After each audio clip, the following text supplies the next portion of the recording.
आइए जानते हैं भगवान बुद्ध ने आखिर समाधि क्यों ली, वो अपने माता पिता से दूर वनवास पर क्यों चले गए।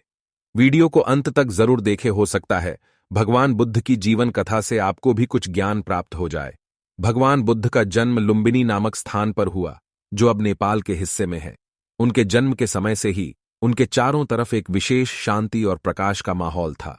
बुद्ध का असली नाम सिद्धार्थ गौतम था। उनके पिता राजकुमार शुद्धोदन और माता महारानी माया देवी थे। सिद्धार्थ के पिता चाहते थे कि वे एक महान राजा बने, इसलिए उन्होंने गौतम बुद्ध को सभी सुख सुविधाओं से नवाजा। लेकिन सिद्धार्थ जब बालक थे, उन्हें सामाजिक और मानसिक सुख की कमी का अनुभव हुआ। उन्हें इंसानी दुख और दुख के कारणों का गहरा एहसास हुआ।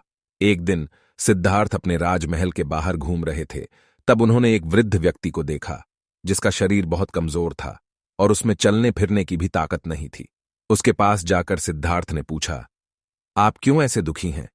वृद्ध व्यक्ति ने उनसे कहा, मैंने समाज के सभी आनंद और सुख का अनुभव किया है, लेकिन मुझे आत्मिक शांति कहीं नहीं मिली है।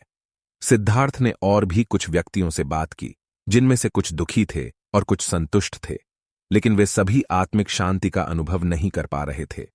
यह देखकर सिद्धार्थ ने समझा कि विश्विक सुख और भौतिक सुविधा से आत्मिक सुख और शांति नहीं प्राप्त हो सकती है। तब सिद्धार्थ ने त्याग और तपस्या के मार्ग पर चलने का निर्णय लिया। उन्होंने सब कुछ त्याग दिया और वनवास में गए। वहां वे अनेक प्रकार के योगियों और तपस्वियों से मिलने के बाद उनसे सुखी होने के सभी तरीकों के बारे में चर्चा की और सलाह ली।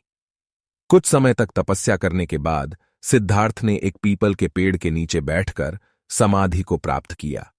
वहां पर एक रात उन्हें विषयों के प्रति ज्ञान प्राप्त हुई और उन्होंने जीवन के मूल तत्वों के बारे में गहरी ज्ञान प्राप्त की।